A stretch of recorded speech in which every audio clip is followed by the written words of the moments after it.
Hello students, welcome to my channel Train Your Brain. I am ready to train your brain. Are you? So, let's start. Our today's topic is uses of chemical effect of electric current. Last video में मैंने आपको electric current का effect बताया था, chemical effect, तो उसी के uses के बारे में आज हम बात करेंगे।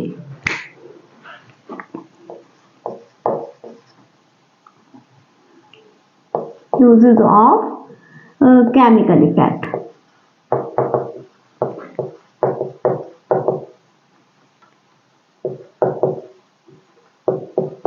Of electric current. ये टॉपिक भी क्लास 8 के लिए है।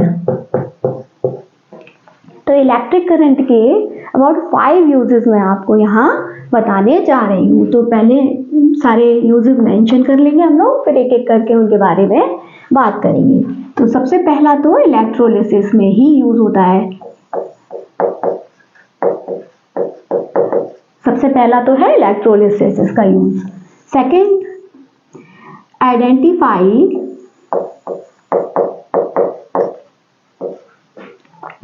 The positive and negative terminal of unmarked terminal.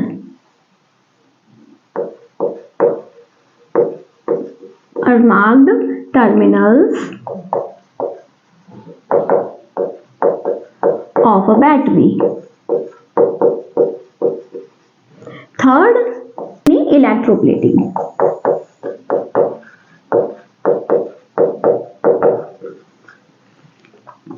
Fourth, purification of metals or ores.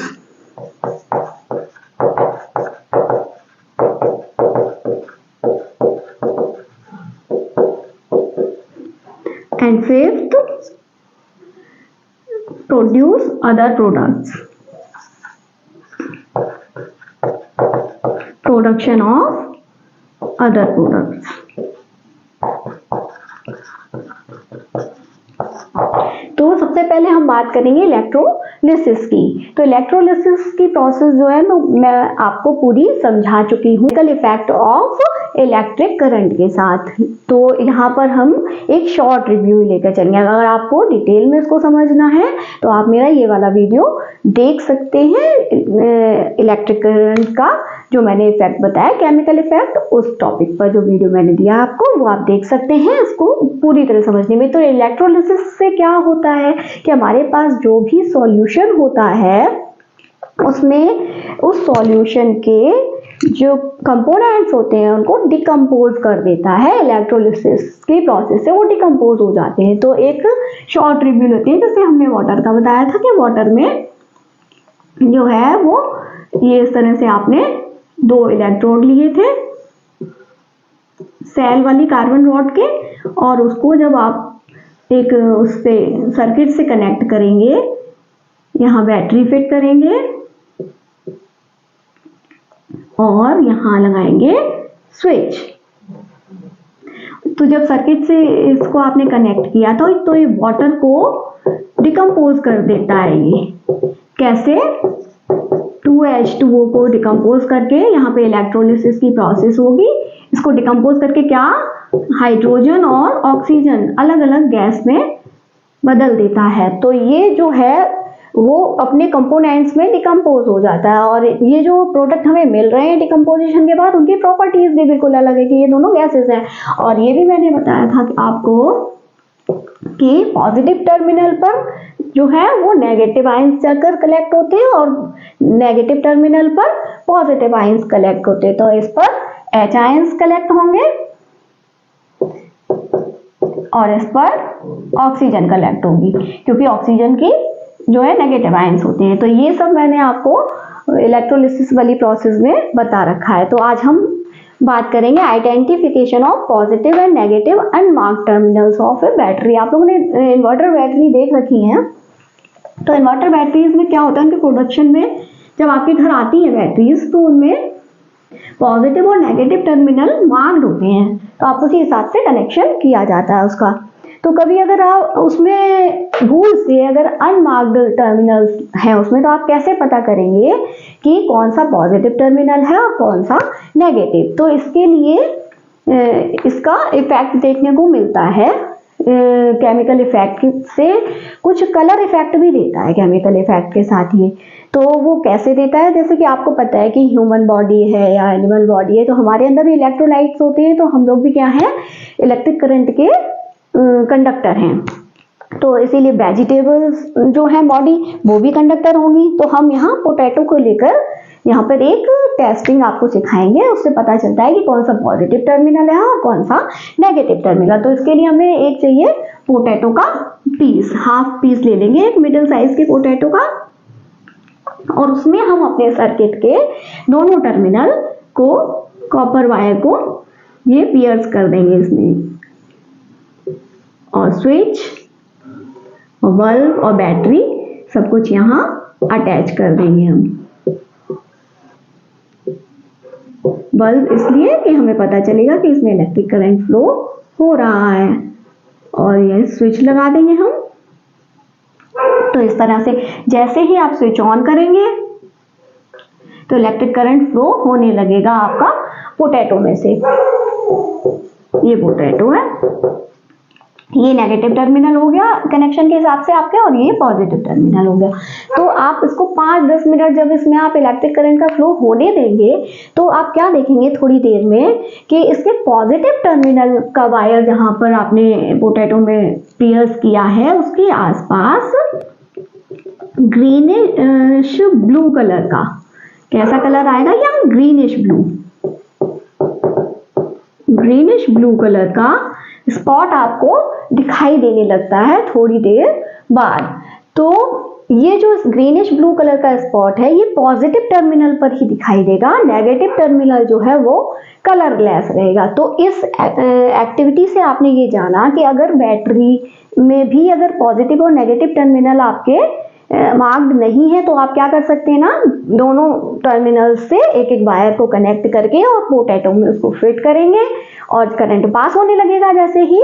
तो आप थोड़ी देर बाद देखेंगे 10 मिनट बाद, तो जिस टर्मिनल पर आपको कलर दिखाई देगा ग्रीनिश ब्लू कलर का, उस टर्मिनल को आप पॉजिटिव टर्मिनल मार्क कर देंगे और अदर टर्मिनल को नेगेटिव टर्मिनल मार्क कर देंगे। तो ये जो है प्रोसेस वो केमिकल इफेक्ट ऑफ इलेक्ट्रिसिटी ही है ना, या केमिकल इफेक्ट दिया, इसीलिए यहाँ इसका कलर चेंज हुआ। तो ये आपको समझ आया होगा सेकेंड पॉइंट। फर्स्ट और सेकेंड पॉइंट का हम यहाँ बात कर चुके हैं। अब हम बात करेंगे थर्ड पॉइंट की, इलेक्ट्रोप्लेटिंग।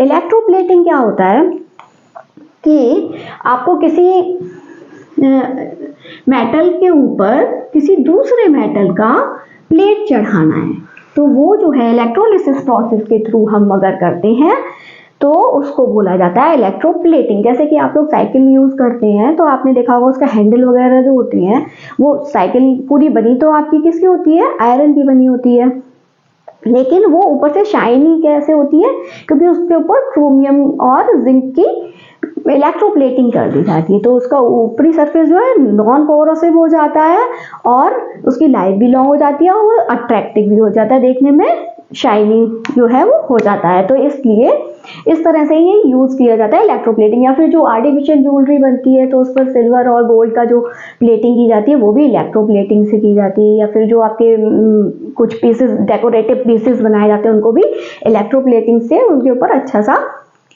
जो है वो अच्छी सी मेटल का लेयर चढ़ा दी जाती है। तो एक थिन फिल्म जो है वो कोट करने के लिए किसी भी मेटल पर, चीप मेटल पर एक्सपेंसिव मेटल का कोटिंग हम कर देते हैं। तो इस तरह से वो यूज किया जाता है। तो इस प्रोसेस को समझने के लिए हम एक एक्टिविटी के थ्रू ही इसे समझेंगे, और ये पूरा जो है इलेक्ट्रोलिसिस प्रोसेस के प्रिंसिपल पर ही जो है बेस्ड होता है। तो अगर सपोज आपको किसी आयरन की की पर कॉपर की प्लेटिंग करनी है, तो आप किस तरह से करेंगे, कैसे आप सेटिंग करेंगे, क्या क्या चाहिए होगा उसके लिए। तो पहले तो आप मटेरियल रिक्वायर्ड देखिए, यहाँ क्या क्या मटेरियल रिक्वायर्ड होगा आपको। सबसे पहले तो अगर आपको कॉपर की प्लेटिंग करनी है उसके ऊपर, तो आपको सॉल्यूशन बनाना पड़ेगा, एक कॉपर सल्फेट का कंसंट्रेटेड सॉल्यूशन बनाएंगे आप। तो आपको सबसे पहले एक प्योर कॉपर सल्फेट चाहिए होगा। तो तो कॉपर सल्फेट चाहिए आपको,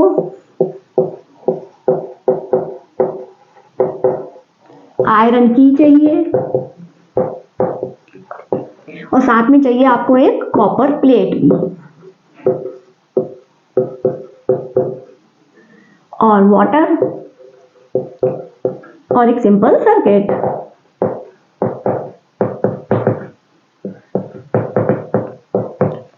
अब यहाँ इलेक्ट्रोप्लेटिंग के प्रोसेस के लिए कुछ प्रिपरेशंस भी हमें पहले से करनी पड़ती है। तो सबसे पहले प्रिपरेशन ये होगी हमारी कि जिस भी मेटल पर या मेटल ऑब्जेक्ट पर हमें इलेक्ट्रोप्लेटिंग करनी है उसको सबसे पहले जो है क्लीन किया जाता है। तो वो जो है कि डाइल्यूट एल्कली से उसको वॉश किया जाता है और फिर डाइल्यूट एसिड से उसको रिंस करके साफ किया जाता है, जिससे उसके ऊपर डस्ट या ग्रीसिंग वगैरह किसी भी तरह की ना रहे, एकदम क्लियर हो जाए वो। सेकेंड बात ये है कि आपको ऑप्टिमम टेम्परेचर चाहिए होता है, तो उसी टेम्परेचर पर पूरी प्रोसेस आपकी चलेगी। और थर्ड बात यह है कि आप डायरेक्ट करंट का यूज़ करेंगे, इसमें अल्टरनेट करंट का यूज़ नहीं करेंगे। डायरेक्ट करंट जो बैटरीज से हमें मिलता है करंट, वो डायरेक्ट करंट होता है, और जो पावर हाउस से हमारे घर में लाइट का कनेक्शन आता है वो अल्टरनेट करंट होता है। तो हमें डायरेक्ट करंट की जहाँ ज़रूरत है तो इसीलिए हम बैटरी यूज़ करते हैं। और डायरेक्ट करंट भी कैसा चाहिए, हमें सुटेबल स्ट्रेंथ का चाहिए। तो अब हम देखते हैं कि कैसे ये प्रोसेस हम करेंगे। तो एक हमें चाहिए, बीकर भी चाहिए साथ में हमें एक बीकर, ठीक है। तो ये एक हमने बीकर लिया, थोड़ा नीचे बनाती हूँ, ऊपर अभी सर्किट भी बनेगा। तो हम यहाँ लेंगे एक बीकर, इसमें आप क्या करेंगे कि एक तरफ तो लगाएंगे वो जो आपको बताया मैंने कॉपर का प्लेट, और एक तरफ मान लीजिए आपको की है, उस पर आपको करना है कॉपर की इलेक्ट्रोप्लेटिंग, आयरन की है ये।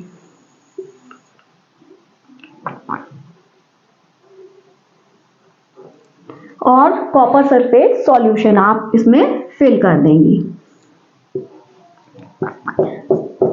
कॉपर सल्फेट का सॉल्यूशन क्या, वाटर में कॉपर सल्फेट को आप घोल के कैसा कंसंट्रेटेड सॉल्यूशन बनाएंगे, यानी कि अच्छे से इसमें कॉपर सल्फेट घुला हुआ होना चाहिए। और इसमें 2 और 3 ड्रॉप्स हम डालेंगे सल्फ्यूरिक एसिड की, H2SO4 की कंसंट्रेटेड की। क्यों? क्योंकि आपको पता है जो एसिड्स होते हैं वो गुड कंडक्टर ऑफ इलेक्ट्रिसिटी होते हैं, तो हमें इलेक्ट्रिसिटी की कंडक्टिविटी को इंक्रीज करने के लिए हम इसमें 2 और 3 ड्रॉप्स H2SO4 की भी ऐड करेंगे। अब हम इसको सर्किट से, अब एक बात एक और ध्यान रखने की, यहाँ की को हम नेगेटिव टर्मिनल से कनेक्ट करेंगे और कॉपर प्लेट को किया जाता है पॉजिटिव टर्मिनल से कनेक्ट।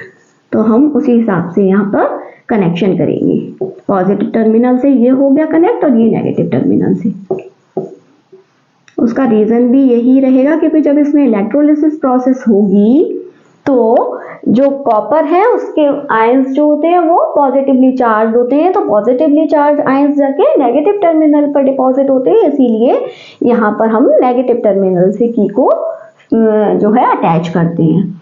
और हम एक स्विच यूज करेंगे अपनी सुविधा के लिए ऑन ऑफ करने के लिए, ठीक है। तो इस तरह से हम ये पूरा तैयार कर लेंगे। अब जैसे ही आप स्विच ऑन करेंगे तो इसमें इलेक्ट्रोलिसिस की प्रोसेस शुरू हो जाएगी जो कि केमिकल इफेक्ट देती है, और वही यूज हो रहा है यहाँ, केमिकल इफेक्ट देगी। तो क्या होगा, कॉपर सल्फेट का जो ये सॉल्यूशन है वो आयोनाइज्ड हो जाएगा, कॉपर और सल्फेट अलग अलग आयोनाइज्ड हो जाएंगे, कॉपर पॉजिटिव आयन बनाएगा और सल्फेट नेगेटिव आयन बनाएंगे। तो इस सॉल्ट सॉल्यूशन से कॉपर के जितने भी पार्टिकल्स होंगे वो जाकर की के पास डिपॉजिट होने लगेंगे, और जैसे ही की के कांटेक्ट में आएंगे वो अपना चार्ज छोड़ देते हैं, वो आयोनाइजेशन उनका रिलीज हो जाता है और वो यहाँ पर अटैच होते चले जाते हैं। तो उनका यूनिफॉर्म जो है वो डिपोजिशन हो पूरी की पर, इसीलिए यहाँ पर जो है करंट का फ्लो है वो ऑप्टिमाइज रखा जाता है, यानी कि जितनी आपको जरूरत है उतना ही करंट का फ्लो रखा जाता है, इसीलिए हम डीसी यूज करते हैं यहाँ पर। तो ये धीरे धीरे जाकर इस पे डिपॉजिट होने लगेंगे सारे कॉपर। तो इसकी जो केमिकल रिएक्शन वो क्या रहेगी, कॉपर सल्फेट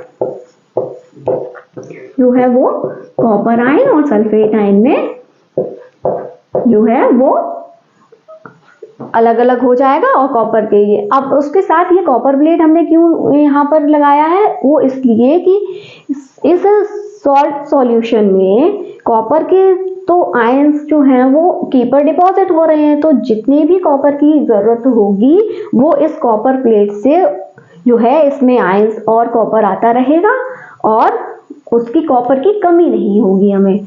इस वजह से यहाँ पर कॉपर प्लेट लगाई जाती है। तो जब ये प्रोसेस पूरी की पर डिपोजिशन हो जाता है, जब इलेक्ट्रोलिसिस हो जाती है पूरी प्रोसेस, इस पर पूरा फिल्म चढ़ जाएगी, इलेक्ट्रो प्लेटिंग हो जाएगी जब इसकी, तो हम यहाँ से करंट फ्लो करना बंद कर देंगे यानी स्विच ऑफ कर देंगे।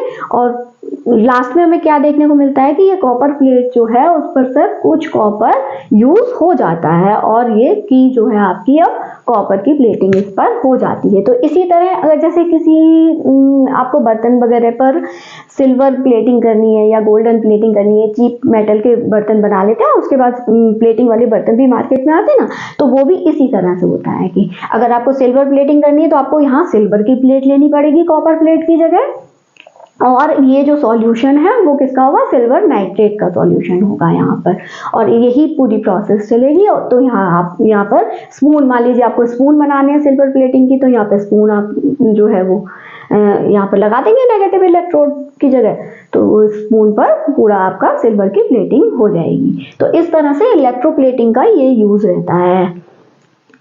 तो इलेक्ट्रोप्लेटिंग की जो प्रोसेस है वो जैसे पहले यूज नहीं होते थे बर्तन स्टेनलेस स्टील के, उससे पहले ब्रास या कॉपर के बर्तन चला करते थे, तो वो जो है वो थोड़े कोरोसिव टाइप की मेटल्स होती हैं, तो उनके ऊपर फिर टिन की प्लेटिंग की जाती थी।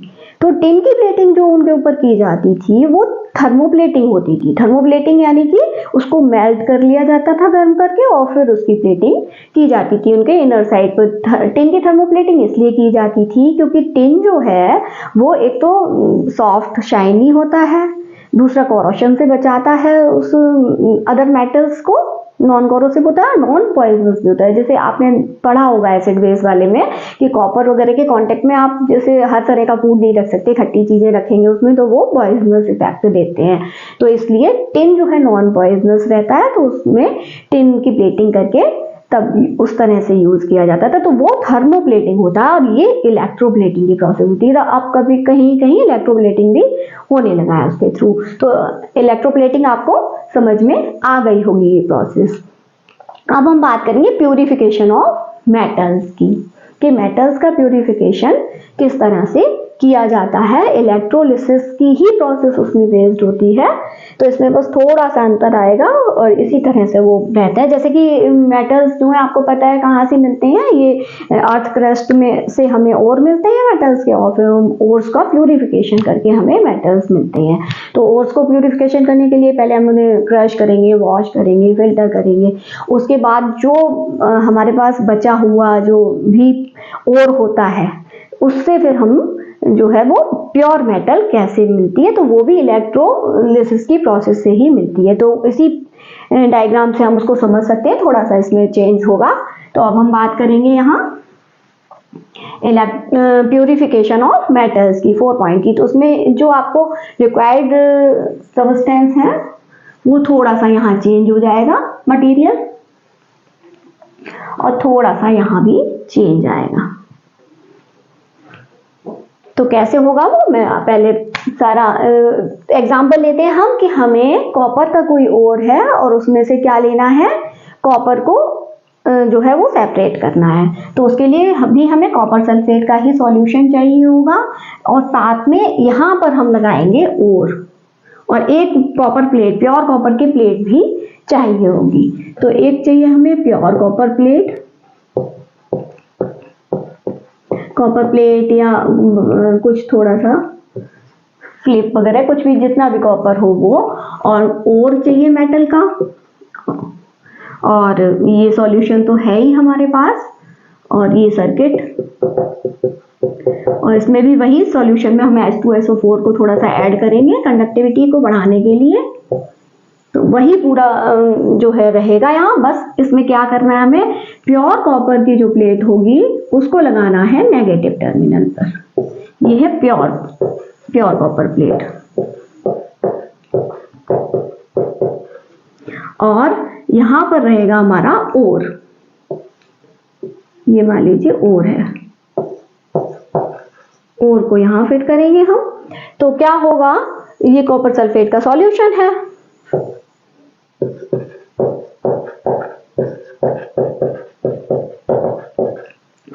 अब ये जो कॉपर सल्फेट सॉल्यूशन है, इसमें जैसे ही हम स्विच ऑन करेंगे तो इलेक्ट्रोलिसिस प्रोसेस शुरू हो जाएगी। इलेक्ट्रोलिसिस प्रोसेस जैसे ही शुरू होगी वैसे ही क्या होगा, आपको अभी जैसे मैंने बताया था ना, ये कॉपर ओर में से कॉपर जो है वो कॉपर सॉल्यूशन में आने लगेगा, और कॉपर जो सॉल्यूशन का कॉपर है वो आयोनाइज्ड होकर जाकर नेगेटिव टर्मिनल वाले कॉपर के साथ अटैच होता जाएगा, और धीरे धीरे धीरे धीरे ये पूरा और उस और में जितनी भी इम्प्योरिटीज होंगी वो, या डस्ट पार्टिकल्स या सैंड पार्टिकल्स, जितनी भी इम्प्योरिटीज होंगी वो नीचे सेटल डाउन होती जाएंगी इसके नीचे, और धीरे धीरे जैसे ही इलेक्ट्रोलिसिस प्रोसेस होती जाएगी सारा कॉपर धीरे धीरे इस कॉपर प्योर कॉपर प्लेट जो पहले से हमने यहाँ लगाई थी इस पर आकर डिपॉजिट होगा। तो ये प्लेट का साइज या वेट जो है पहले से ज्यादा हो जाएगा। तो इस तरह से ही कॉपर या और जितने भी मेटल्स होते हैं उनको सबको प्यूरिफिकेशन प्रोसेस में भी हमारा इलेक्ट्रोलिसिस का ही यूज होता है, जो कि केमिकल इफेक्ट ऑफ इलेक्ट्रिसिटी है। तो इतना आपको, ये 4 पॉइंट्स आपको समझ में आए होंगे आई थिंक। अब हम बात करेंगे प्रोडक्शन ऑफ अदर प्रोडक्ट्स की। तो अदर प्रोडक्ट्स के प्रोडक्शन में सबसे कॉमन एक जो है और इजी एग्जाम्पल हम आपको समझाते हैं, जैसे अदर प्रोडक्ट्स कैसे बनाए जाते हैं। तो कॉमन सॉल्ट से आपको कास्टिक सोडा बनाने की जो प्रोसेस रहती है वो इसमें आती है, उसको बोलते हैं क्लोरल-कली प्रोसेस। क्या बोला जाता है उसको? क्लोरल-कली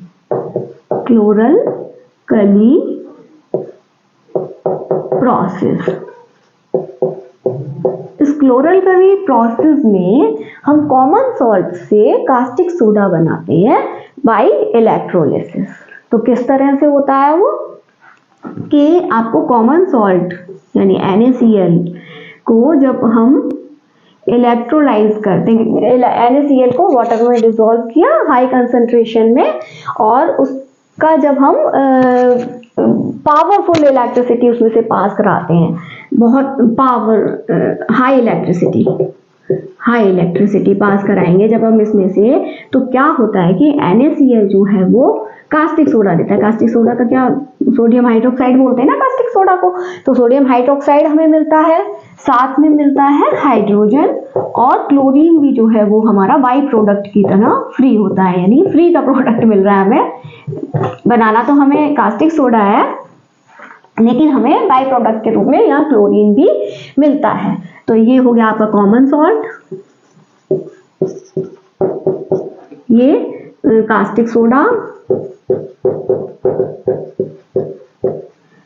अब ये जो इलेक्ट्रोलिसिस की प्रोसेस में हाइड्रोजन जो हमें रिलीज होके मिली है, ये तो फिर से जो है वाटर के ऑक्सीजन के साथ ही जो है कंबाइन होकर फिर से वाटर बना लेती है, और क्लोरीन को जो है हम वो लिबरेट कर लेते हैं, यानी सेपरेट कर लिया जाता है। तो क्लोरीन भी इस प्रोसेस से हमें मिल जाती है और कास्टिक सोडा का फॉर्मेशन भी हो जाता है। तो ये क्लोरल-कली प्रोसेस से इस तरह होता है। तो और इलेक्ट्रोलिसिस की प्रोसेस से आप कुछ फन एक्टिविटीज भी कर सकते हैं, कुछ नया भी सीख सकते हैं, जैसे कि इलेक्ट्रिक पैन भी बना सकते हैं। तो वो किस तरह से बनेगा इलेक्ट्रिक पैन, तो मैं आपको बताती हूँ कि इलेक्ट्रिक पैन किस तरह से बन सकता है आपका।